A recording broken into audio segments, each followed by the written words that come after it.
কোরআন হাদিস থেকে যতটুকুই তেলাওয়াত করলাম, আশা রাখি একই সামনে রেখে কিছু কথা রাখব, কিন্তু সকলের কাছে হাত জোর অনুরোধ। হাত জোর বোঝেন তো? হাত জোর অনুরোধ, যতক্ষণ শুনবো, যতটুকু শুনবো, পরিপূর্ণ মনোযোগ দিয়ে শুনবো। দ্বিতীয় অনুরোধ হলো পরিবেশটাকে বিলকুল নীরব নিঝুম রাখবো, কেননা এই দুটার উপরই নির্ভর করে, এই দুটা হুকুম মানার উপরে নির্ভর করে যে আজকে এই মাহফিলে আল্লাহর পক্ষ থেকে কতটুকু রহমত বর্ষিত হবে। কেননা কোরআন বলে, ইদা কুরিয়াল কোরআন ফাসতামিউ লাহ ওয়া আনসিতু লাআল্লাকুম তুরহামুন। রহমত কিন্তু নির্ভর করবে আমাদের শোনা এবং পরিবেশের উপরে।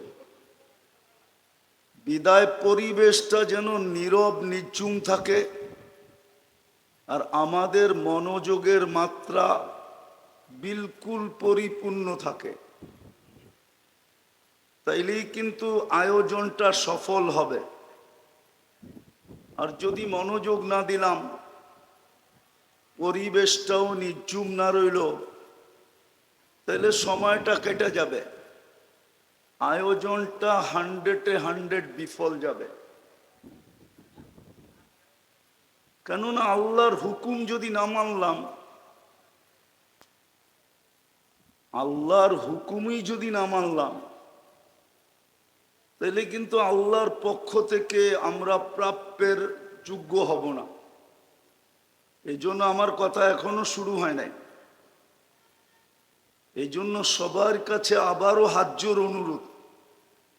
আবার আমার কথায় কিন্তু শুরু হবে না। মনোযোগ দিলে বুঝে আসবে, নাইলে বুঝে আসবে না। আর বিশ্বাস করি যদি মনোযোগী হই, তাহলে আল্লাহর রহমতের বদৌলতে, কেননা পরশ পাথরের ছোঁয়া বলে একবার লোহায় লাগলেই শোনা হয়, এটা যদি সত্য হয়, তাহলে আল্লাহর রহমতের ছোঁয়া লাগলেও আমরা আজকে এখান থেকে স্বর্ণ হয়ে উঠব। আর যদি রহমতের ছোঁয়া না লাগলো, তাইলে যেমনটা তেমনই থেকে যাব। কিন্তু আর যেমনটা তেমন থেকে যদি চলে গেলাম, তাইলে কিন্তু মূল্যায়িত হব না, দামি হব না। দামি আল্লাহ আমাদেরকে দামি বানাইতে চান। সারা দুনিয়ার মানুষকে বানাইতে চান আর না চান, যাকে মুসলমানের ঘরে জন্ম দিয়েছেন তাকে আল্লাহ দামি বানাইতে চান। দামি বানাইতে যদি না চাইতেন, আবার এটাও বলা যায় কেমন দামি। মানুষ দুনিয়ার সবচেয়ে দামি হীরা, এটাকেও কাগজ দিয়া কিনে। কাগজ দিয়া, কাগজ চিনেন কি? টাকা। দুনিয়ার সব কারেন্সি কাগজ দিয়া তৈরি।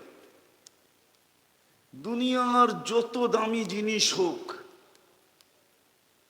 দুনিয়াতে নাকি হীরা সবচেয়ে দামি, স্বর্ণের চেয়েও দামি।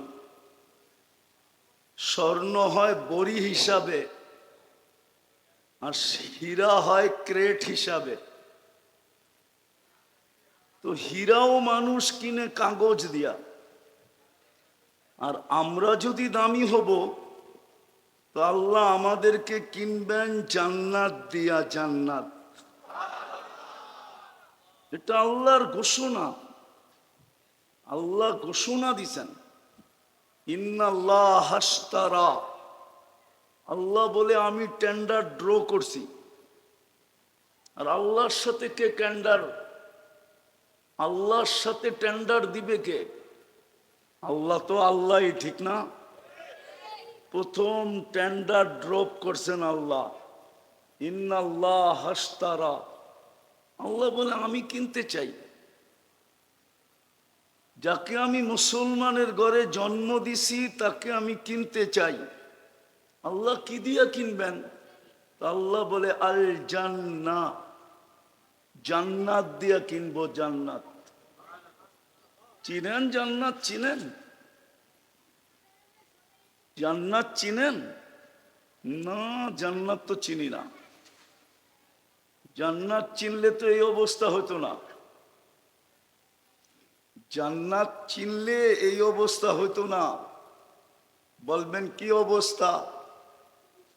তাইলে 95% মানুষ মসজিদ আর নামাজ থেকে দূরে থাকতো না। 95% মুসলমান মসজিদ আর নামাজ থেকে দূরে, নারী বলেন আর পুরুষ বলেন। অথচ নামাজে গ্যারান্টি ছিল, গ্যারান্টি। এই যে আপনাদের এখানে একটা মাদ্রাসা আছে, মক্তবের ছেলেরা পড়ে 3 নম্বর হাদিস, মিফতাহুল জান্নাতি আস-সালাহ। নামাজ দিছিলেন জান্নাতের চাবি নিজের হাতে নিয়ে নেওয়ার জন্য। জান্নাত তো চিনে না, এই জন্য কেউ চাবি নিতেও রাজি না। এই জন্য 95% মুসলমান নামাজ পড়ে না। অথচ ডাকে কে চাবি দিতে? কে ডাকে? চিনেন আল্লাহ? আল্লাহ তো চিনি না। যদি আল্লাহ চিনতাম তাহলে যারটা 24 ঘন্টা বুক করি, বুক করেন কারটা? আপনি যদি প্রযুক্তি দিয়ে দেখবেন তাহলে আপনাদের এই অঞ্চলের মার্কেটগুলোতে অক্সিজেন শর্ট থাকা দরকার ছিল। প্রযুক্তি বলে, বিজ্ঞান বলে এখানে অক্সিজেন না পাওয়া উচিত ছিল। ঘনত্বের কারণে, ভেন্টিলেটর না থাকার কারণে। গাজীপুরের চৌরাস্তা তো এটা, ঠিক না? আরে চৌরাস্তা তো, সত্য তো। মার্কেটগুলা যেইভাবে কনজাস্টেড, এইখানে অক্সিজেনের শর্টেজ থাকার কথা ছিল। মার্কেট মালিকরা পয়সা দিয়া অক্সিজেনের সিলিন্ডার লাগাইতে হতো। যেমন অনেক মার্কেটে আছে, কি বলে এটাকে, সেন্ট্রাল এসি। গরমের দিন সেন্ট্রাল থেকে এসির মাধ্যমে ঠান্ডা মার্কেটে আসে। এই মার্কেটগুলো সেন্ট্রাল অক্সিজেনের পয়েন্ট থাকা উচিত ছিল, কিন্তু এই ভিতর অক্সিজেন কে দেয়? কে দেয়? সত্য তো। আপনি যদি আল্লাহ চিনতেন তো আল্লাহটাকে আপনি আসেন না কি করে? আপনি তো আল্লাহ চিনেন নাই। আপনার তো এতটুকু ভয় হইতো যে যদি অক্সিজেন বন্ধ করে দিল কি করব, কমপ্লেইন কোথায় করব? বলেন, আল্লাহ যদি অক্সিজেন বন্ধ করে দেয়, কমপ্লেইন যা কোন সংস্থায় করবেন? বলেন আমাকে। পুলিশ, র্যাব, বিজেপি, সেনাবাহিনী, কোথায় কমপ্লেইন করবেন? বলেন। 24 ঘন্টা তো আল্লাহটা বুক করি। নিয়ে আসেন উন্নত দুনিয়ার লোকগুলাকে, আপনাদের এই চৌরাস্তার সমস্ত মার্কেটগুলা ঘোরার পরে যে রিপোর্ট দিবে যে এটা এইখানে মানুষ থাকার যোগ্য না, এইখানে বেঁচে আছে কি করে? কিন্তু আমার বিশ্বাস গুলশানের সাথে যদি আপনাদের অ্যান্টিবডি চেক করা হয় তাহলে আপনাদের অ্যান্টিবডি বেশি পাওয়া যাবে। এটা আমার বিশ্বাস, আমার কাছে প্রমাণ আছে। 2020-এ যখন করোনা চলতেছিল তো বাংলাদেশে একটা জরিপ হয়েছে, গুলশান, বনানী, ধানমন্ডি, বাড়িদারানিয়া, যে এদের শরীরে অ্যান্টিবডি কতটুকু। সাথে সাথে তেজগাঁও বস্তিতেও অ্যান্টিবডি চেক করা হয়েছে। তেজগাঁও বস্তিতে পাওয়া গেছে 75 আর গুলশানে পাওয়া গেছে 65। বলেন 10 ওই বস্তিতে কে বাড়ায়া দিল? কে বাড়াইলো? গুলশানওয়ালা করে 10 কে কম দিল? আল্লাহ জানে বস্তিওয়ালাদের রোগ হইলে ওরা চিকিৎসা করাইতে পারবে না, বিদায় অ্যান্টিবডি বাড়ায় দাও যেন রোগ ওদের কাছে এইসব পাত্তাই না পায়। গুলশানওয়ালারা ইচ্ছা করলে আমেরিকা যেও চিকিৎসা করাইতে পারবে, বিদায় অ্যান্টিবডি কমায় দাও, রোগ আসলেই অসুবিধা কি? পাত্তি তো আছে। পাত্তি চিনেন? মনে হয় চিনেন না, ঢাকায় শব্দ তো কোত্থেকে চিনবেন? তো 24 ঘন্টা আমি যে আল্লাহর মুহতাজ, আল্লাহটা বক্ষণ করি, আল্লাহ চালাই বিদায় চলি, ওই আল্লাহই তো জান্নাতের চাবি দেওয়ার জন্য আপনাকে ডাকে। আপনি যদি জান্নাত চিনতেন তাহলে তো সবার আগে যে বসে থাকতেন যেন চাবিটা আমার হাতে আগে আসে। 95 জন তো মসজিদে আসে না, নামাজ পড়ে না, অথচ সারাদিন বুক করে কাটটা কান্নুন খায়, সারাদিন গুণ কার গায়? আল্লাহর গুণ গায়। এই জন্যই তো আল্লাহ এক জায়গায় বলছিলেন আরজুকু আয়াশকুরু গায়রি, 24 ঘন্টা তোর প্রয়োজন আমি মেটাই। রাগ হয়ে যাবেন? স্টেজ সামনে ডাইনে বামে একজনও হবে কিনা জানি না ডেলি 100 বার আলহামদুলিল্লাহ বলে। এই কথা ভাইবা যে সারাদিন নুন খাই আল্লাহ, কমসে কম 100 বার আলহামদুলিল্লাহ বলি। উচিত তো ছিল 1000 বার বলা, 2, 4, 10,000 বার বলা উচিত ছিল, শ্বাসে শ্বাসে বলা উচিত ছিল। গাজীপুরের মানুষ রাগ হয়ে যান না, অক্সিজেন যদি কিনতে হইতো ডেলি, পানির দামে 1 লিটার পানি 30 টাকা, ওই দামে যদি অক্সিজেন কিনতে হতো তাইলে এই প্রশান্ত কমপ্লেক্স কোনোদিন হতো না। আমি মিলাই দিতেছি, রাখেন, চিল্লেন না, মনোযোগ দিয়ে শোনেন। প্রতি মাসে পার হেড 4,95,000 টাকা বিল দিতে হতো, ডেলি 16,500 টাকা বিল দিতে হতো। আল্লাহ যদি সিস্টেম করতেন প্রিপেড সিস্টেম, যে কার্ডে টাকা বড়া থাকবে তো অক্সিজেন চলবে, টাকা শেষ অক্সিজেন চলবে না, তুমি পড়া থাকবে, যেমন বিদ্যুৎ অফ হয়ে যায়, তাইলে এই গাজীপুরের চৌরাস্তায় ডেলি হাজার হাজার মানুষ পাওয়া যেত যারা পড়া আছে। জিজ্ঞাসা করলে তুমি পড়া আসো কেন, তো কার্ড বাহির করে দেখাইতো অক্সিজেনের কার্ডে টাকা নাই, অক্সিজেন পাইতেছি না, অক্সিজেন। চাবি দিতে তো ডাকে ডেলি 5 বার তো ডাকে। জান্নাত তো চিনি না, যদি চিনতাম হায় হায় হায় হায়, তাহলে তো সবার আগে যে কাতারে বসে থাকতাম, সিরিয়াল। হায়, এক দোয়াই কাপড় শেষ, ঠিক না? মনে হয় বোঝেন নাই, জাকাতের কাপড় কিন্তু এক দোয়াই শেষ, ঠিক না? সত্য তো?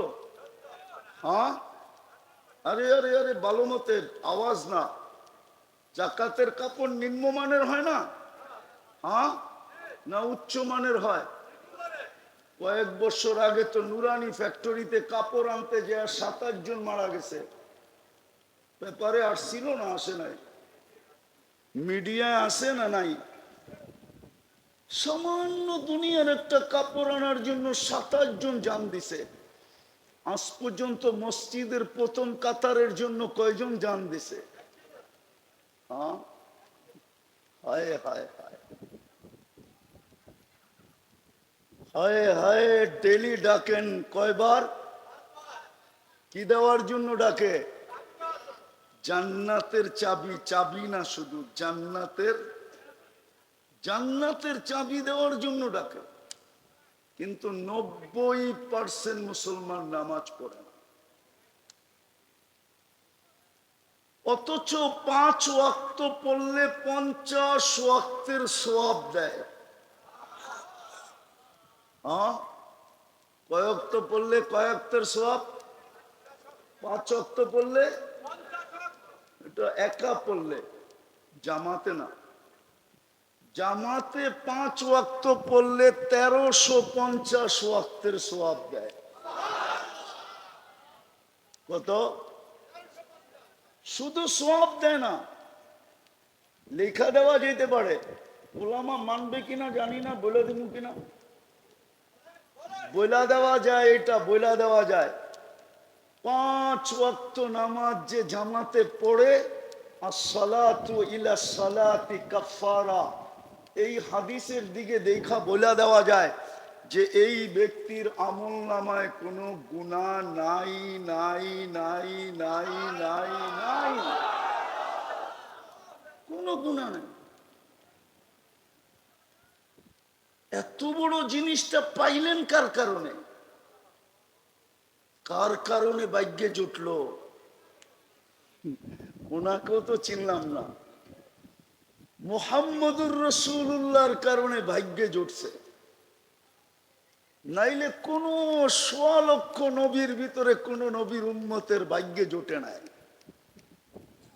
হায়, আজকে না চিনলাম আল্লাহ, না চিনলাম জান্নাত, না চিনলাম চিরকান্ডারি মুহাম্মদুর রাসূলুল্লাহ সাল্লাল্লাহু আলাইহি ওয়াসাল্লাম। উনাকেও চিনি না। উম্মত যদি উনাকে চিনতো, তাহলে কোরআনে এত সুস্পষ্ট ঘোষণা থাকা সত্ত্বেও, কোরআনে সুস্পষ্ট ঘোষণা আছে, লান তারদা আনকাল ইহুদ ওয়ালান নাসারা হাত্তা তাত্তাবিয়া মিল্লাতাহুম।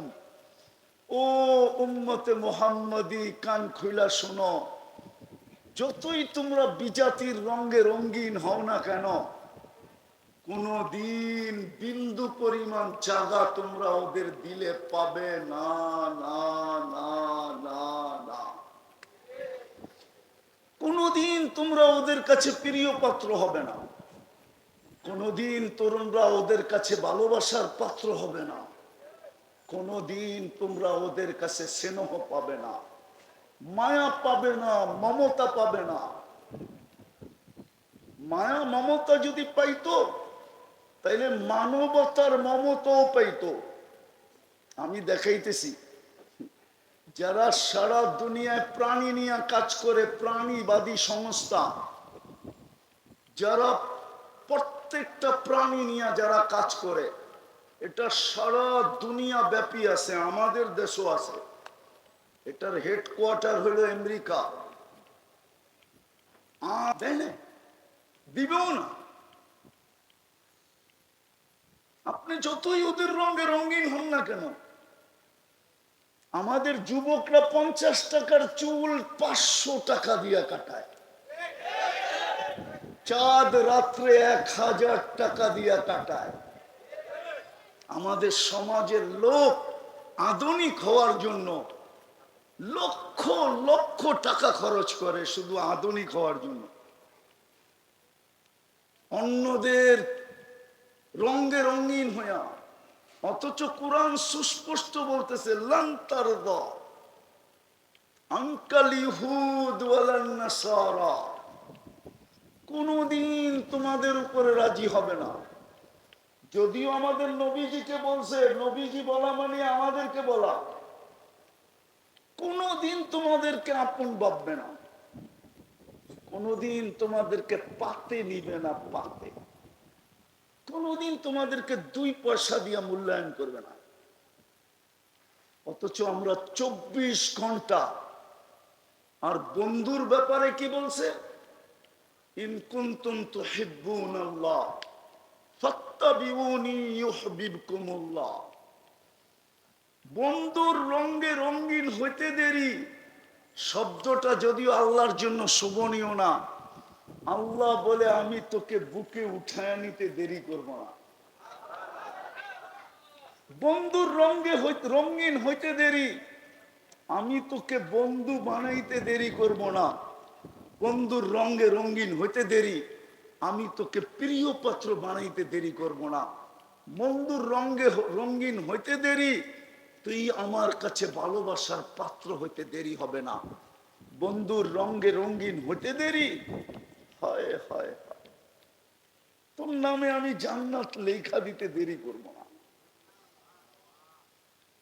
বন্ধুর রঙে রঙিন হইতে দেরি, কবির কথা মতে, কবির কথা মতে, ये दुनिया क्या चीज है, দুনিয়ার আর দাম কত, লৌহ কলম তেরে হ্যাঁ।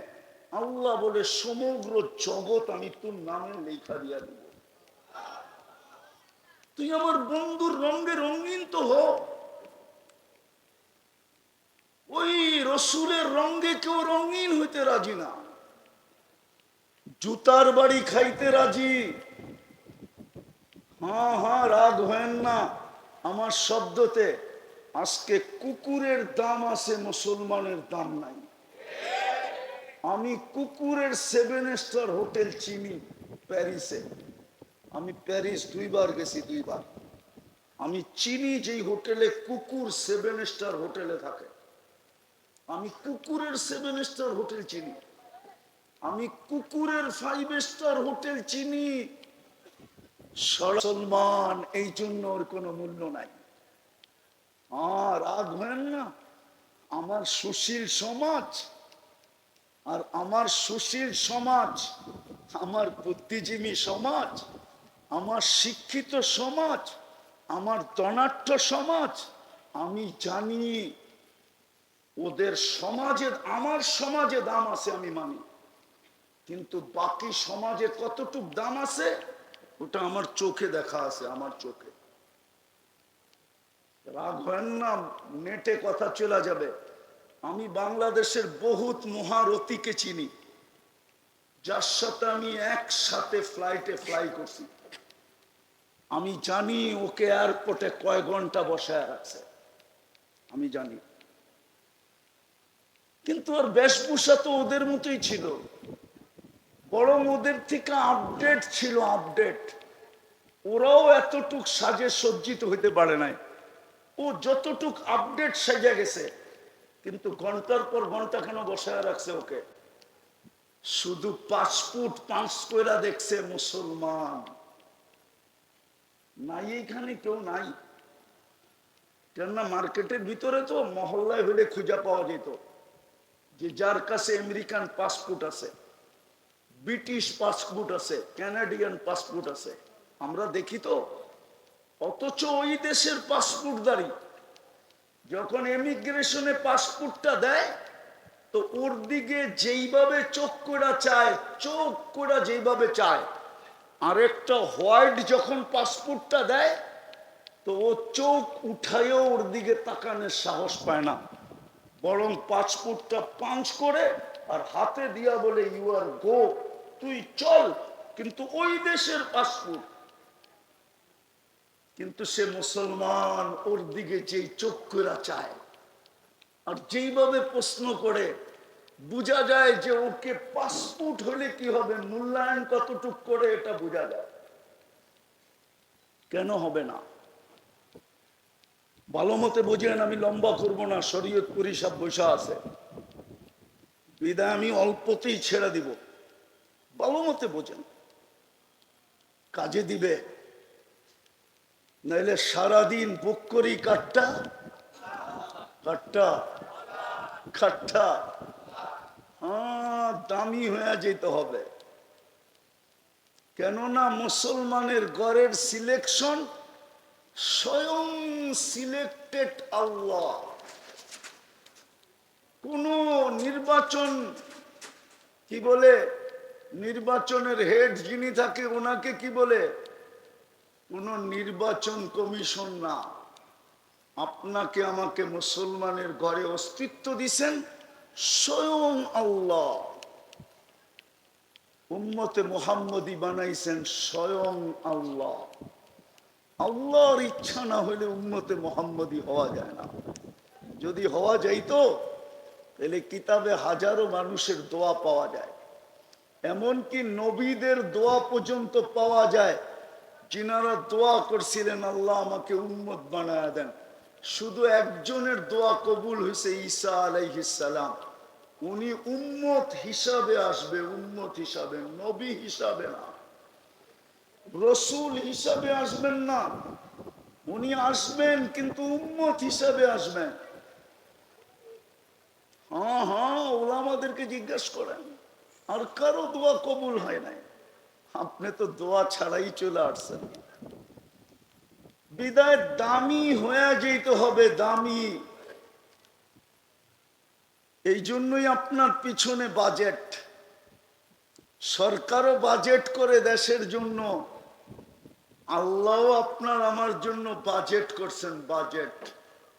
সরকারের বাজেট আর কয় টাকা? আপনার আমার পিছনে ডেলি প্রযুক্তি দিয়ে মিলাইলে, আমি দুই চারটা দেখাই, একটা তো দেখাইলাম পানি।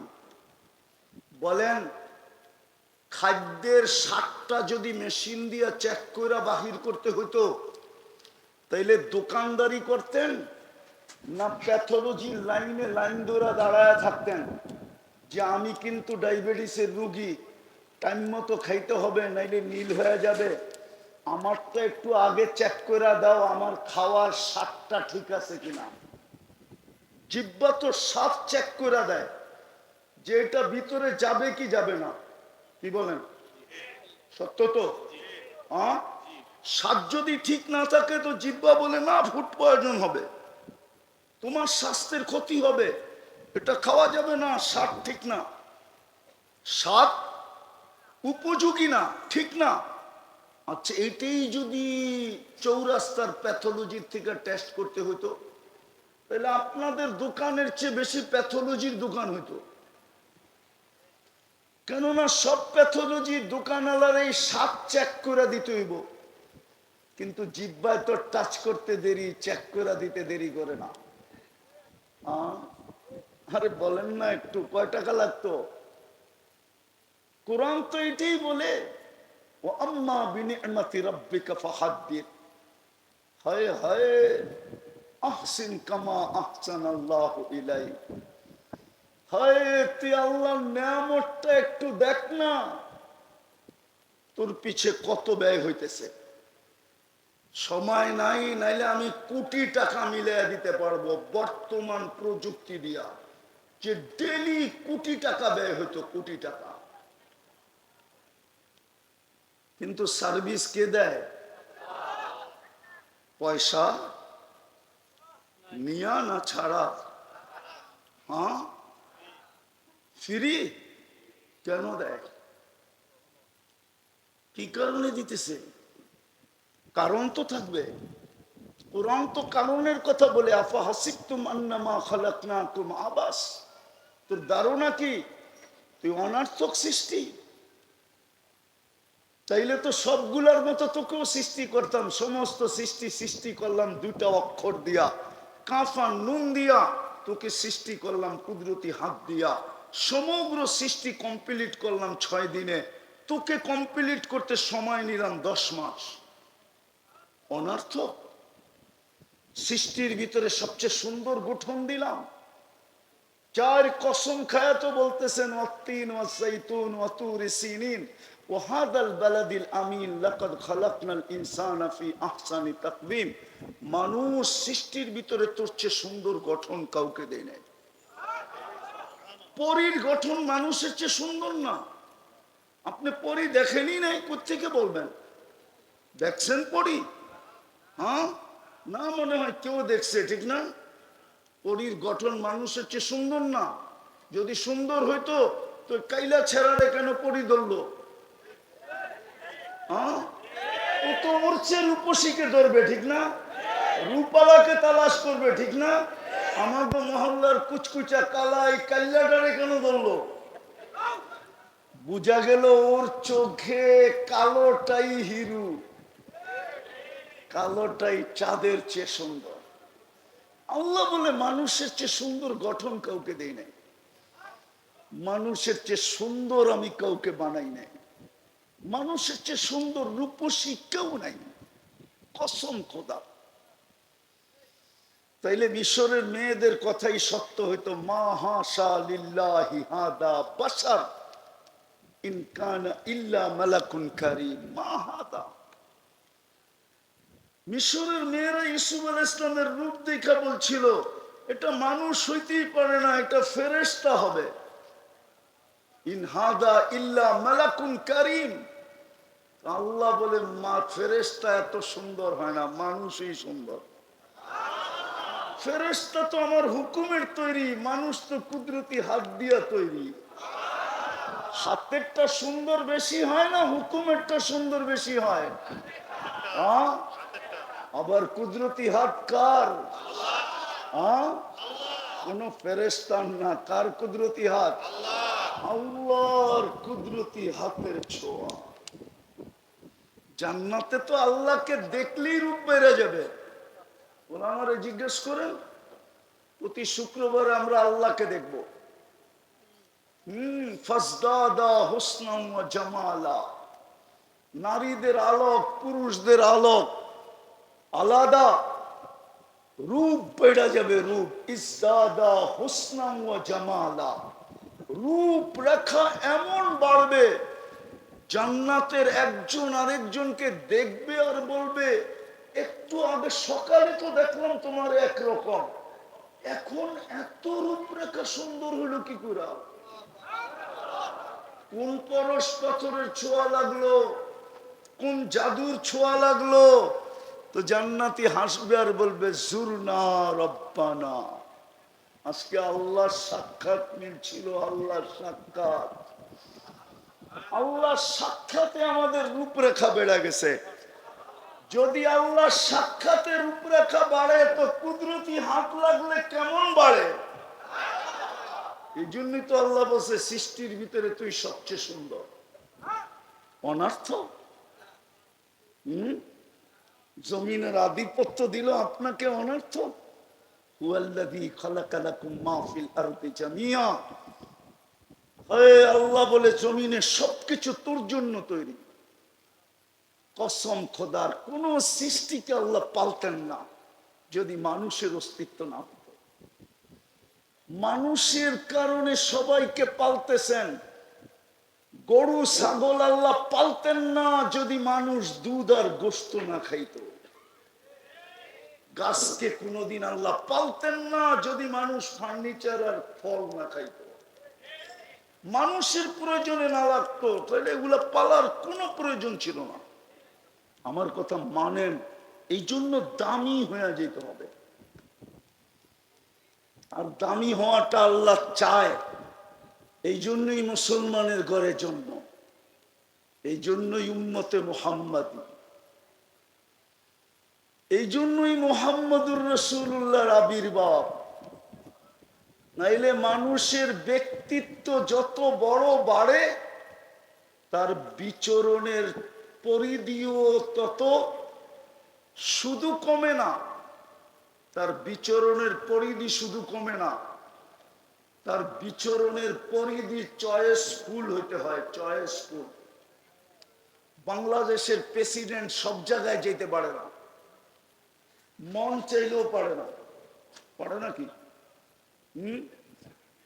পারে না? না বোঝেন না আমার কথা।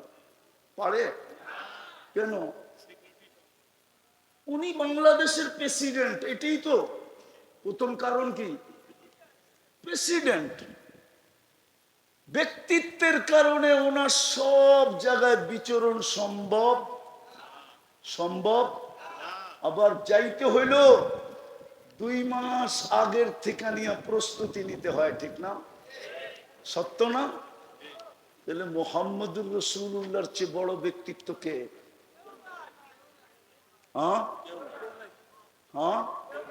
উনি জমিনে আসলেন কেন?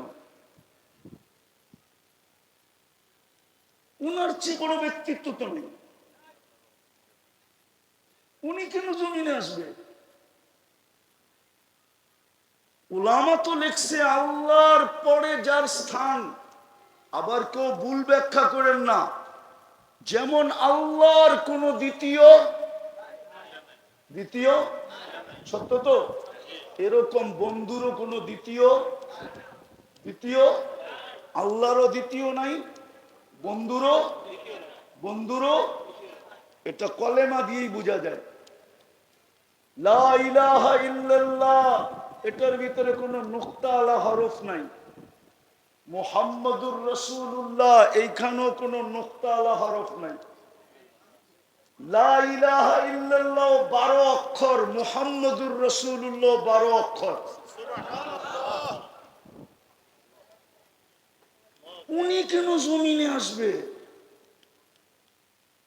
যার বিচরণ ওইখানে, যেখানে নূরীদের সর্দার ফেরেশতা নূরের তৈরি, জিবরিল নূরীদের সর্দার, ফেরেশতাদের সর্দার, মেরাজের রাত্রে সিদরাতুল মুনতাহা পর্যন্ত পৌঁছে আল্লাহর রসুলকে বলতেছে আগে যান।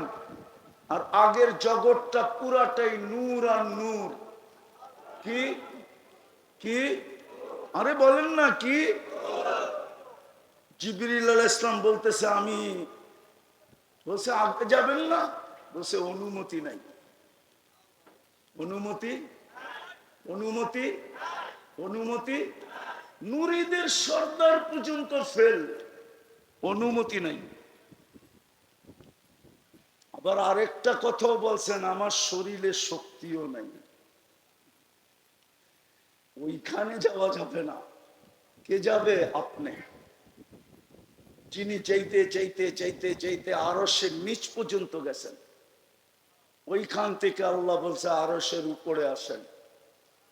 তারপরে আসছে দানা দানা দানা দানা দানা সুম্মা দানা সুম্মা ফাকাবা কাউসাইনি আও আদনা। নৈকট্য লাভ করতে করতে করতে করতে কাবা কাউসাইনি আও আদনা, যার পরে আর নৈকট্যের কোনো সীমা রেখা নাই, ওই সীমা রেখা পর্যন্ত যিনি পৌঁছে গেলেন, উনি জমিনে আসবে কেন? আমাকে যুক্তি দিয়ে বুঝান, কেন আসবে? উনি কেন জমিনে আসবে? এত বড় ব্যক্তিত্ব এই পচা দুনিয়ায়, কেন জমিনে আসবে? এটাই বুঝাইতে চাইতেছিলাম। আল্লাহ করুক বুঝে আসুক। আজকে তওবা কইরা উঠি, তাইলে কাজে দিবে, তাইলেই সিরাত কনফারেন্স কাজে লাগবে, তাইলে মুহাম্মদুর রাসূলুল্লাহর চোখের পানি কাজে লাগবে। আজকে আল্লাহ আমাদের উপরে নারাজ নারাজ। ওলামা বসা আছে এখানে, আর গাজীপুর হলো ওলামাদের টিপু। কি টিপু বোঝেন? টিপু কি? হ্যাঁ, ফ্যাক্টরি, যেরকম কারখানা, ওলামারও কারখানা। বরং এটা বললে কোনো ভুল হবে না। আপনারা যদি গাজীপুরের আলেমদের থেকে কাউকে আলেম বলে স্বীকৃতি পান, তাইলে হয়তো সে আলেম হবে। আর যদি দেখেন গাজীপুরের থেকে কেউ কারো বিরুদ্ধে লেখছে, তাহলে মনে করবেন ও আলেমের খাতায় নাই। এত বড় বড় আলেম এখানে। যেটা বুঝাইতে চাইছিলাম, আল্লাহর ঘরের উপরে 360টা মূর্তি। কয়টা? কই? কাবার উপরে, ঠিক না? আল্লাহ কিচ্ছু বলে না। আল্লাহর ঘরের তোয়াফ উলঙ্গ, কিচ্ছু বলে না। ওই চত্বরে বৈশা 360-এর পূজা করতেছে, কিচ্ছু বলে নাই। খালি বন্ধুকে তাব্বান লাকা বলতে দেরি। তাব্বান লাকা মনে হয় বুঝাইতে পারি না। তাব্বান লাকা বলতে দেরি। আবু লাহাব শুধু এই শব্দটা বলছিল, তাব্বান লাকা সাইরাল ইয়াউম। তাব্বান লাকা বলতে দেরি, আল্লাহ সাথে সাথে জিবরিল আলাইহিস সালামকে পাঠায়া সূরা তাব্বাত ইয়াদা দিতে দেরি করেন নাই। আল্লাহ কিয়ামত পর্যন্ত বুঝাইছে, আমার বিরোধিতা আমি মাইনা নিব, আমার নাফরমানিও মাইনা নিব, কিন্তু আমার বন্ধুরটা মানব না। আমার বন্ধুর বিরোধিতা মানব না। আল্লাহ আপডেটটা মাইনা নিবেন কেন? বলবে আমাকে তো চোখে দেখা যায় না, এই জন্য হয়তো মেনে নিব। আমাকে তো ধ্যান ধারণায় আনা যায় না, এই জন্য হয়তো মেনে নিব। আমাকে তো বর্ণনা দিয়ে শেষ করা যায় না। লা তারাকাল উয়ুন ওয়ালা তুখালিতুকাত দুনুন ওয়ালা ইয়াসিফুকাল ওয়াসিফুন। কোন সাহাবী বলছিল, আল্লাহ তোকে তো চোখে দেখা যায় না, ওয়ালা তুখালিতুকাত দুনুন, তোমাকে তো ধ্যান ধারণায় আনা যায় না, ওয়ালা ইয়াসিফুকাল ওয়াসিফুন, তোমাকে তো বর্ণনা দিয়ে শেষ করা যায় না। তুমি তো শুধু আল্লাহ না, তুমি তো রহমান, তুমি তো রহিম, তুমি তো মালিক, তুমি তো কুদ্দুস, তুমি তো সালাম, তুমি তো মুমিন, তুমি তো মুহাইমিন, তুমি তো আজিজ, তুমি তো জব্বার, তুমি তো মুতাকাব্বিরুল খালিকুল বারিউল মুসাব্বিরুল গফফারুল কহ্হারুল ওয়াহাবুর রাজ্জাকুল ফাত্তাহুল আলিমুল কাবিদুল বাসিতুল খাফিদুর রাফিউল মুইজ্জুল মুদিল্লুস সামিউল বাসীরুল হাকামুল আদলুল লতীফুল খবীরুল হালিমুল আযীমুল গফুরুশ শাকুরুল আলিয়ুল কবীরুল হাফিজুল মুকিতুল হাসিবুল জলিলুল করিমুর রকিবুল মুজিবুল ওয়াসি আল হাকিমুল ওয়াদুদুল মজিদুল বাঈতুশ শহীদুল হকুল ওয়াকিলুল কবিয়ুল মতিনুল ওয়ালিয়ুল হামিদুল মুসি আল মুবদি আল মুঈদ আল মুখী আল মুমীত الحي القيوم الواجد الماجد الواحد الأحد الصمد القادر المقتدر المقدم المؤخر الأول والآخر الظاهر والباطن الوالي المتوالي البر التواب المنتقم العفو الرؤوف مالك الملك ذا الجلال والإكرام المقسط والجامع والغني والمغني المانع الضار النافع النور الهادي البديع والباقي الوارث والرشيد الصبور জল্লে জালালু, তুমি তো 99 পদের মালিক। আল্লাহ বলে মাইনা নিলাম, এই জন্যই তো আমি রাগ হই না। কিন্তু আমার বন্ধুর বিরুদ্ধে গেলে আমি ছাড়বো না, না, না, না, না। মুহাম্মদুর রাসূলুল্লাহ এই জন্য আসছেন, নাইলে ওনার জমিনে আসার কথা না। যুক্তি বলে না, তর্ক বলে না। যিনি ইমামুল আম্বিয়া, সৃষ্টির সর্দার, যার অস্তিত্ব না হইলে রহমত শব্দটাই ওই অস্তিত্ব হইতো কিনা আমি জানি না, কিন্তু কোরআনের একটা আয়াতের দিকে তাকাইলে দেখা যায় ওমা আরসালনাকা ইল্লা রাহমাতাল লিল আলামিন। যার অস্তিত্ব না হইলে মনে হয় রহমত শব্দটাই ডিকশনারিতে হইতো না। যার অস্তিত্ব না হইলে মনে হয় রহমত শব্দটাই ডিকশনারিতে হতো না। উনি কেন জমিনে আসবে? আমি শেষ জায়গায় চলে আসছি, উনি জমিনে আসছেন এই জন্য আমরা যেন দামি হই। দুনিয়াওয়ালা দামি জিনিস কিনে কাগজ দিয়া, আল্লাহ যেন আমাদেরকে কিনে জান্নাত দিয়ে। হায় কি পায়া রাজি হয়ে গেলেন গাজীপুরের মানুষ, প্রশান্ত কমপ্লেক্সের ব্যবসায়ীরা, চৌরাস্তার ব্যবসায়ীরা কি পায়া রাজি হয়ে গেলেন। আর রাযীতুম বিল হায়াতিদ দুনিয়া, চারটা ডাইল ভাত পায়া খুশি হয়ে গেলেন। ওয়াল আখিরাতু খায়রুন ওয়া আবকা, কি পায়া হারিয়ে গেলেন। সামান্য একটা দোকান পায়া, ছোট একটা ব্যবসা পায়া কি পাইছেন দুনিয়ায়? কতটুকু পাইছেন বলেন? রাগ হয় না, পায়ে হাত রাখে। কি পায়া ভুলে গেলেন? জান্নাত কি পায়া ভুলে গেলেন? বুঝলাম আমেরিকা পায়া ভুলে গেছে।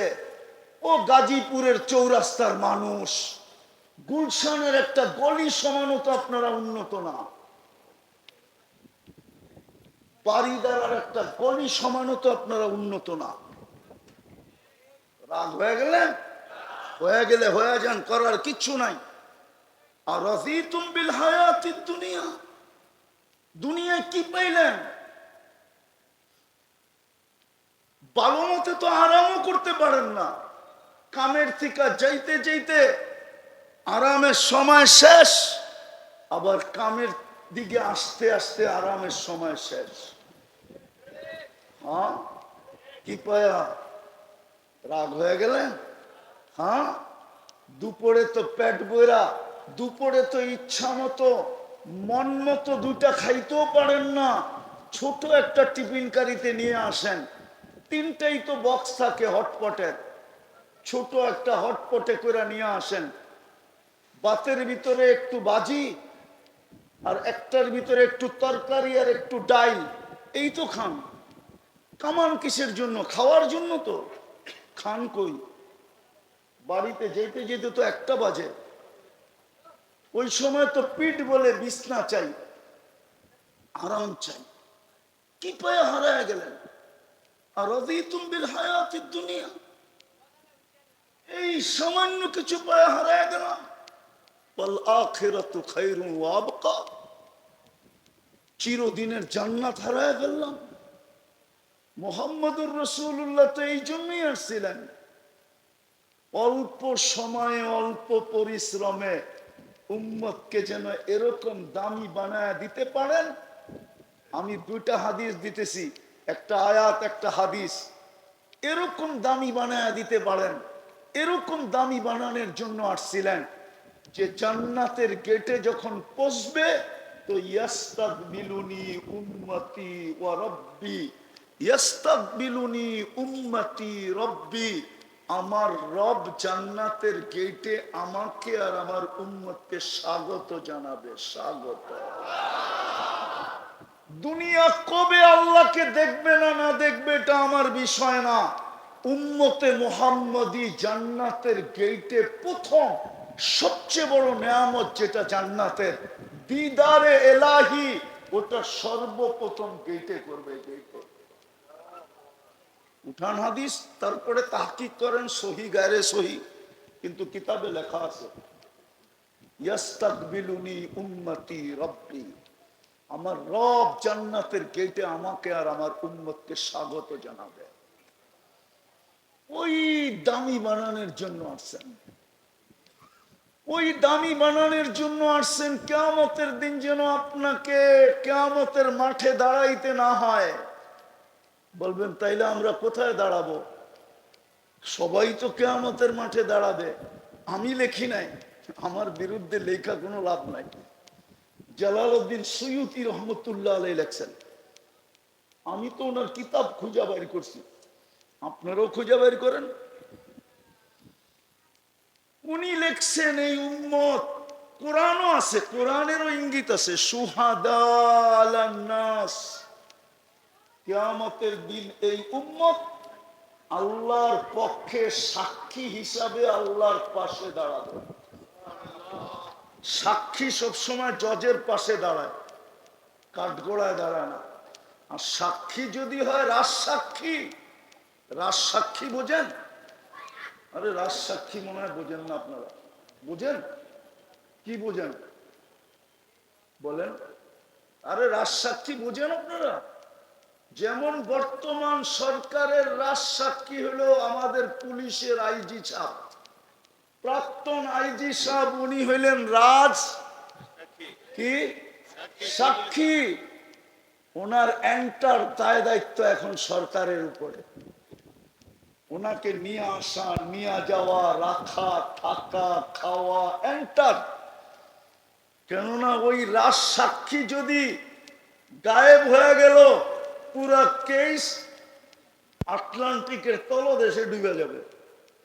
এই উম্মত কিয়ামতের দিন রাজ সাক্ষী, সমস্ত উম্মতের জন্য রাজ সাক্ষী উম্মতে মুহাম্মাদী, শুহাদা আলান নাস।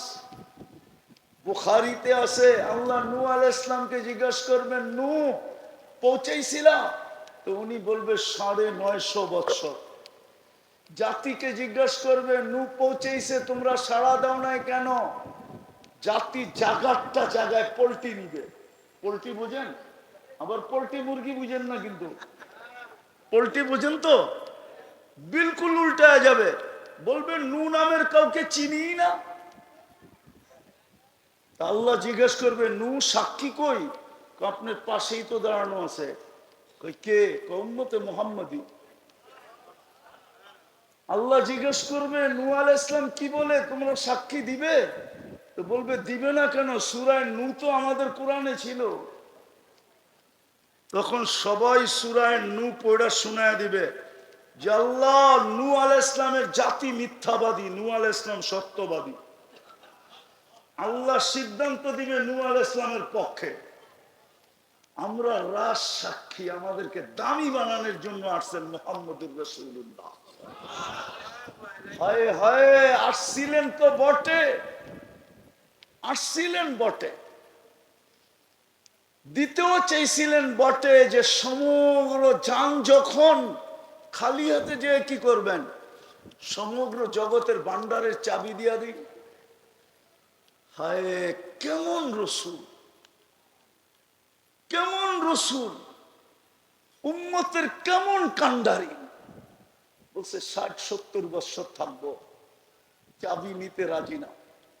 বলো কোলা আমার চাবি নিছে কিনা এনে তো হলো উতিতু মাফাতিহাস সামাওয়াতি ওয়াল আরদ, আমাকে দেওয়া হয়েছিল আকাশ জমিনের চাবি, চাবি তো নেন নাই। দ্বিতীয় অফার ছিল আল্লাহর, লাউ শিতা লাজআলতু জিবালাতা তিহামাতা যাহাবা, চাইলে মক্কার পাহাড়গুলোকে সোনা বানায় দেই। বলছে এটাও নিব না, যে আপনার জন্য আমার জন্য পেটে পাথর বাঁধছে। 3 মাসের পর মাস যার ঘরে চুলা জ্বলে নাই, দোজাহানের বাদশা, দোজাহানের বাদশা। আবু হুরায়রা রাদিয়াল্লাহু তাআলা আনহুর চোখের পানি বাহির হয়ে গেছে। বলছে তুসাল্লি জালিসান, বসে নামাজ পড়েন কেন? তো বলছে জু জু জু, খিদা খিদা খিদা। আবু হুরায়রা দাঁড়াইতে পারতেছি না, চোখ দিয়া পানি চলে আসছে। আর বলছে আপনি খিদার কারণে দাঁড়াইতে পারতেছেন না, অথচ আপনি সৃষ্টির সর্দার, সৃষ্টির রাজা, কিয়ামতের মাঠের রাজা, কিয়ামতের বাদশা, আল্লাহর হাবিব। তো বলছে আবু হুরায়রা কাঁদিস না, ইন্না শিদ্দাতাল হিসাব লা ইউসিবুল জাই ইয়াউমাল কিয়ামা, কিয়ামতের কঠোরতা আমাদের পর্যন্ত আসবে না। যে আপনার জন্য পেটে পাথর, আপনি মুহাম্মদুর রাসূলুল্লাহ চিনেন না, যার ঘরে মাসের পরে মাস চুলা জ্বলে নাই, যে দুনিয়ার থেকে যাইতেছে ক্ষুধার্ত, কয়েক বেলার ক্ষুধার্ত, শুধু ক্ষুধার্ত না, 9 ফ্যামিলির ঘরে খাওয়া তো দূরের কথা, বাতি জ্বালানোর তেল পর্যন্ত ছিল না। আম্মা জান আয়েশা রাদিয়াল্লাহু তাআলা আনহা বলতেছেন, যদি তেল থাকতো তাহলে খিদা নিবারণের জন্য পান করে নিতাম, এতটুকু ক্ষুধার্ত ছিলাম। আল্লাহ রসুলের লাশ পাহারা দেওয়ার জন্য, জাসাদে আথার পাহারা দেওয়ার জন্য প্রতিবেশীর ঘরের থেকে তেল ধার করে আনছে, প্রতিবেশীর ঘরের থেকে। ওই রসুল কেন এই কষ্ট সহ্য করলেন? 23 বছর কেন চোখের পানি জড়াইলেন? ও গাজীপুরের হুজুররা, গাজীপুরের মানুষ, আপনি আত্তাহিয়াতুর ভিতরে পড়েন কোত্থেকে ওয়া আলা ইবাদিল্লাহিস সালিহিন, এটা কি আল্লাহ বলছিল? বলেন। আল্লাহ তো শুধু বন্ধুকে সালাম দিছে, আসসালামু আলাইকা আইয়ুহান নাবিয়্যু ওয়া রাহমাতুল্লাহি ওয়া বারাকাতুহু। মুহাম্মদুর রাসূলুল্লাহ আরশে যাওয়ার পরে আল্লাহ সালাম দিছেন, আসসালামু আলাইকা আইয়ুহান নাবী। ও বন্ধু, আপনাকে সালাম। কিন্তু বন্ধু তো সালাম পায় খুশি হন নাই। আমার ধারণা বন্ধু তো চিৎকার দিয়া বসে, শুধু সালাম আমাকে উম্মত, আরো সে যে উম্মত বলে নাই, উম্মত। আল্লাহ বলছে উম্মতের জন্য কি চান? তো তারপরে আল্লাহর রাসূল বলছে ওয়া আলা ইবাদিল্লাহিস সালিহিন। এটা কে বলছে? আল্লাহর রাসূল যদি আমাদের জন্য ওইখানে বসে দোয়া না করতেন, আপনি কোত্থেকে পাইতেন? যে 23 বছর চোখের পানি শুকাইতে দেয় না, 23 বছর চোখের পানি শুকায় না। ওলামা মানবে না, রেওয়ায়াত খুঁজলে হয়তো পাওয়া যাবে কোনো কিতাবে। জিবরিল জিজ্ঞাসা করছে মা জালা আরাকা তাবকি, মিকাইল জিজ্ঞাসা করছে মা জালা আরাকা তাবকি, যখনই দেখি চোখে পানি কেন? বসে উম্মতের জন্য চোখের পানি শুকাইতে চায় না। আজকে উম্মতের দুর্দশা দেখেন। উম্মত নবীর আদর্শ মানতে রাজি না। সিরাত তো এই জন্যই যে কম সময়ে কম পরিশ্রমে এই উম্মতকে যেন দামি বানাইতে পারে, ওই দামি যে আল্লাহ জান্নাতের গেটে ইস্তেকবাল করে, আল্লাহ কিয়ামতের মাঠে রাজসাক্ষী হিসাবে পাশে দাঁড় করায়, আল্লাহ যেন জান্নাতে যাওয়ার পরে ডাইকা বলে সালাম কাওলাম মির রাব্বির রহিম, আমি রব তোমাদেরকে সালামের মালা পরায় দিলাম। আল্লাহর পক্ষ থেকে সালামের মালা গলায় জোটে। এই জন্যই তো মুহাম্মদুর রাসূলুল্লাহ সাল্লাল্লাহু আলাইহি ওয়াসাল্লাম, এই জন্যই তো কষ্ট, নাইলে ক্ষুধার্ত দুনিয়ার থেকে কেন যাবেন? ওই সময়ও কান্না।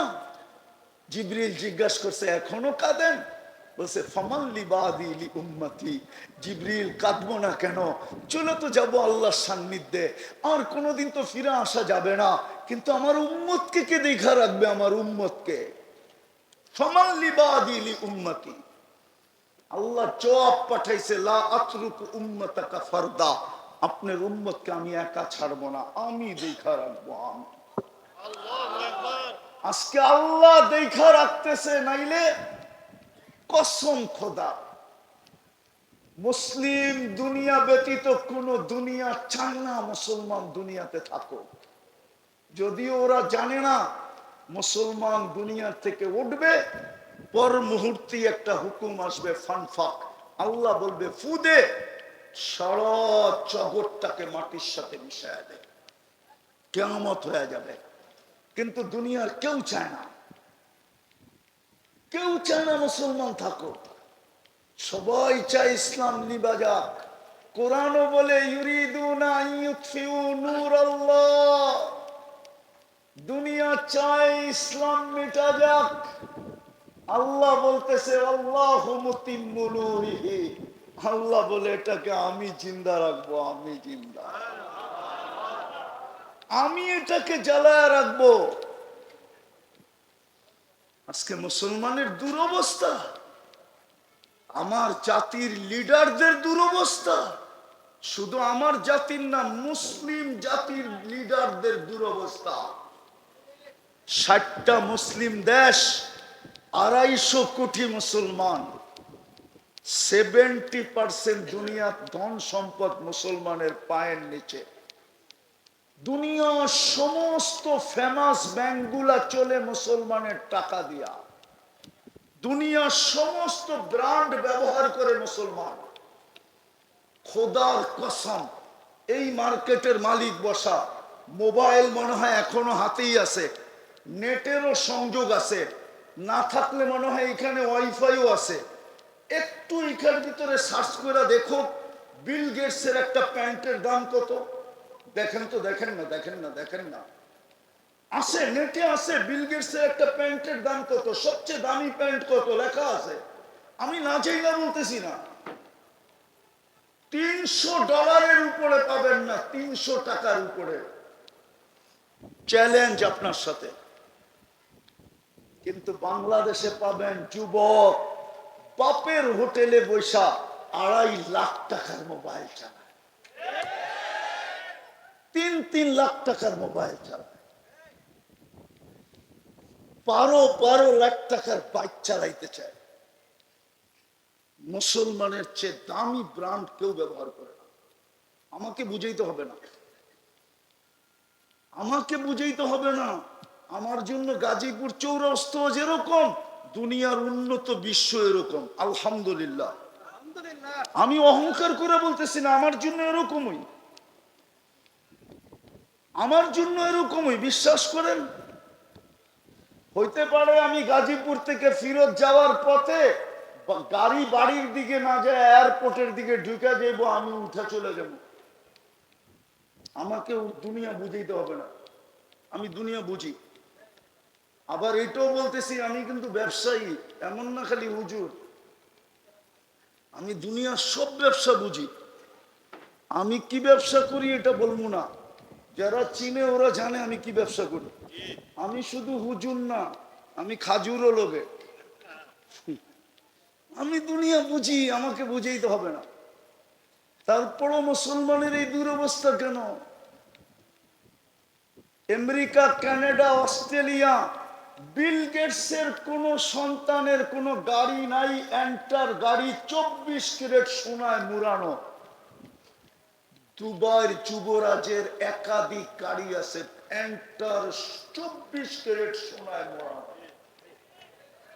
ব্রুনাইয়ের প্রেসিডেন্টের গাড়ির এন্টার পাশ সোনা। আজকে মুসলমানের এই দুরবস্থা কেন? মুসলমান ঘৃণার পাত্র কেন? অবহেলার পাত্র কেন? দীক্ষিতর পাত্র কেন?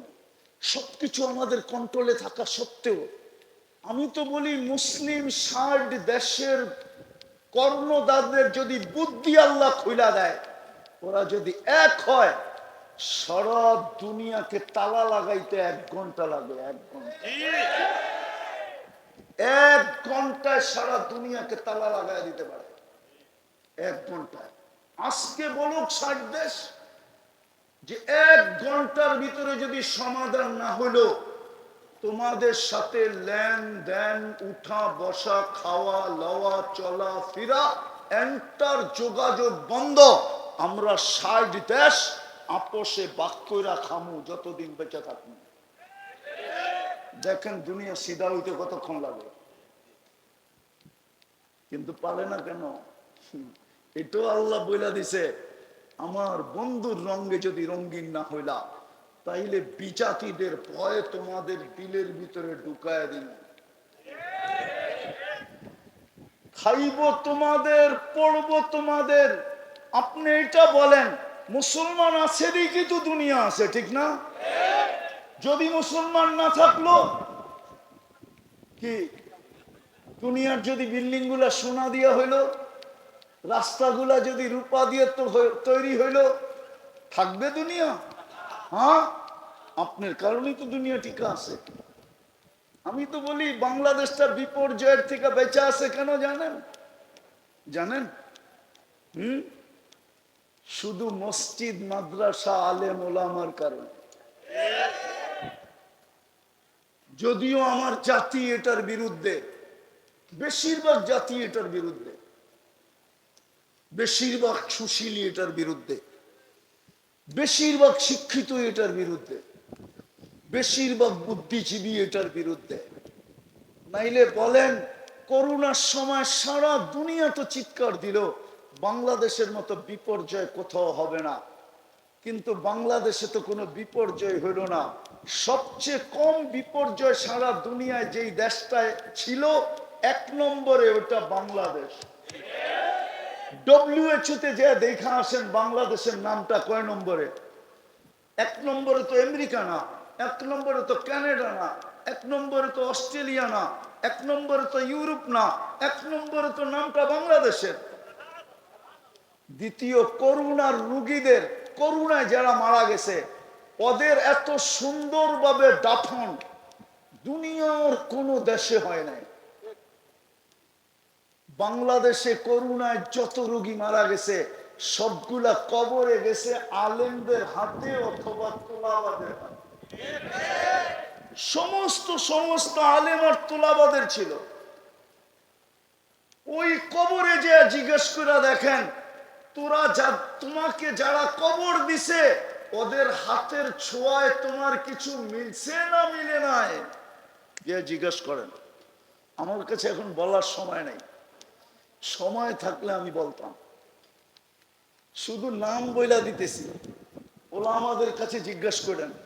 আব্দুর রহমান হাফফার, সিরিয়ার একজন 1000 বছর আগের একজন আলেম আছে, আব্দুর রহমান হাফফার, নেটে নাম পাবেন। হাফফার অর্থ হইল কবর খোদক, কবর খোদাই করত। দামেস্কের কবর খোদাই করত, ফ্যামিলিগত কবর খোদক। ওই বেটায় বুড়া বয়সে আলেম হয়েছে কেন? আবার যুগ শ্রেষ্ঠ আলেম, আবার শত কিতাব লেখা রেখা গেছেন। ওর জীবনী পড়া দেখেন ও বুড়া বয়সে আলেম হলো কেন? এই জন্যই আমি বলছি, কবরে যে জিজ্ঞাসা করেন তোমাদের যে আলেম ওলামা কবরে নামাইলো, দাফন কাফন করলো, তোমরা এটার কোনো সুবিধা পাইলে কি পাইলে না? কবরে যেয়ে জিজ্ঞাসা করে। তো বাংলাদেশ বেঁচে আছে তিন কারণে: মসজিদ, মাদ্রাসা, হক্কানি আলেম ওলামা। আপনার কাছে আমার ঘরের সিসি ক্যামেরার মনিটরিং নাই, আলেমদের ঘরের সিসি ক্যামেরার মনিটরিং আপনার কাছে নাই। আপনি আমাকে সারা দিন দেখছেন, আপনি রাত্র 3টার সময় দেখেন নাই আমি কি করি। 3টার সময় আলেমরা কি করে এটা আপনি দেখেন নাই। 40,000-এর উপরে হেফজোখানা, রাত্র সকাল সুবে সাদেক হওয়ার 1 ঘন্টা আগে ওঠে, লাল সবুজের পরিধিটাকে প্রথম আধ্যাত্মিক সুরক্ষার চাদর দিয়া ঢাকে, তারপরে আল্লাহর কালাম পড়তে বসে। আমি একটা প্রমাণ দিব, প্রমাণ। বাংলাদেশের জন্মলগ্ন থেকে এই পর্যন্ত যতবার হাই পাওয়ারের ভূমিকম্প আসছে, 5 থেকে নিয়ে 7 পর্যন্ত যত ভূমিকম্প আসছে সবগুলা শেষ রাত্রে আসছে, একটা দিনে না, সন্ধ্যায় না, সবগুলো শেষ রাত্রে। আপনি চেক করেন যে আজকে বাড়িতে কেন? ওই যে 40,000 হেফজোখানার ছেলেরা আধ্যাত্মিক সুরক্ষার চাদর দিয়ে লাল সবুজের পরিধি ঢাইকা দেওয়ার পরে আল্লাহ বলছে, যা দেওয়ালে বল মারলে যেরকম ডাইনে আর বামে স্লিপ কাটে, অথবা যে মারে পিছনের দিকে রিপিট হয়, বাংলাদেশে ভূমিকম্প আসে কিন্তু কোনো বিপর্যয় হয় না। হইলে ডাইনে হয়, নাইলে বামে হয়, না হইলে পিছনে ফিরত যায়। আজ পর্যন্ত আমাদের দেশে কোনো বিপর্যয় হয় নাই। 7.8 ভূমিকম্প পর্যন্ত বাংলাদেশে আছে। হ্যাঁ,